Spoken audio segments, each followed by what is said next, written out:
સુરતની એક ભવ્ય સોસાયટીમાં આવેલો શાંતિધામ નામનો એક બંગલો. સવારનો સૂર્યપ્રકાશ પક્ષીઓના કલરવ સાથે વાતાવરણને જીવંત કરી રહ્યો હતો. બંગલાની ડાઇનિંગ રૂમમાં પરિવારના સભ્યો નાસ્તો કરી રહ્યા છે. ઘરના વડીલ કમલાબેન પોતાના સ્નેહથી આખા ઘરને હૂંફ આપી રહ્યા છે. તેમનો મોટો દીકરો રાજેશ એક સફળ કાપડનો વેપારી અખબારમાં ડૂબેલો છે. તેના ચહેરા પર ગંભીરતા અને વ્યસ્તતા દેખાય છે. રાજેશની પત્ની નીતા તેને નાસ્તા માટે આગ્રહ કરી રહી છે.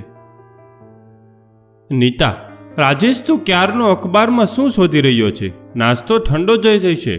રાજેશ કંઈ નહીં નીતા, બસ થોડા કામની ચિંતા છે.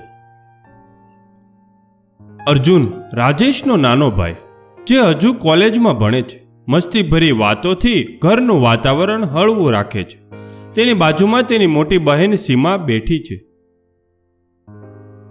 અર્જુન, ભાભી ભાઈની ચિંતા છોડો, તેઓ હંમેશા કામમાં જ ડૂબેલા હોય છે. આપણે આજે સાંજે ક્યાંક બહાર જઈએ.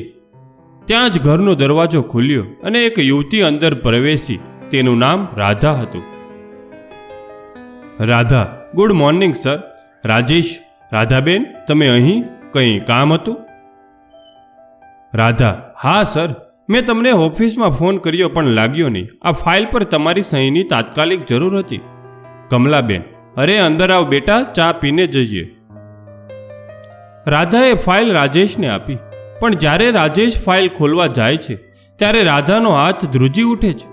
રાજેશ તરત જ તેને જોઈ લે છે. તેના ચહેરા પર ભય સ્પર્શ દેખાય છે.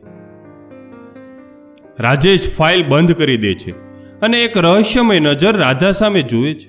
તે રાધાને ઈશારાથી શાંત રહેવાનું કહે છે. રાધા ડરતા ડરતા ત્યાંથી ચાલી જાય છે. રાજેશ તે ફાઇલને પોતાના રૂમમાં લઈ જાય છે અને તેના ચહેરા પર ચિંતા કરતાં પણ વધુ એક રહસ્ય છુપાયેલું છે.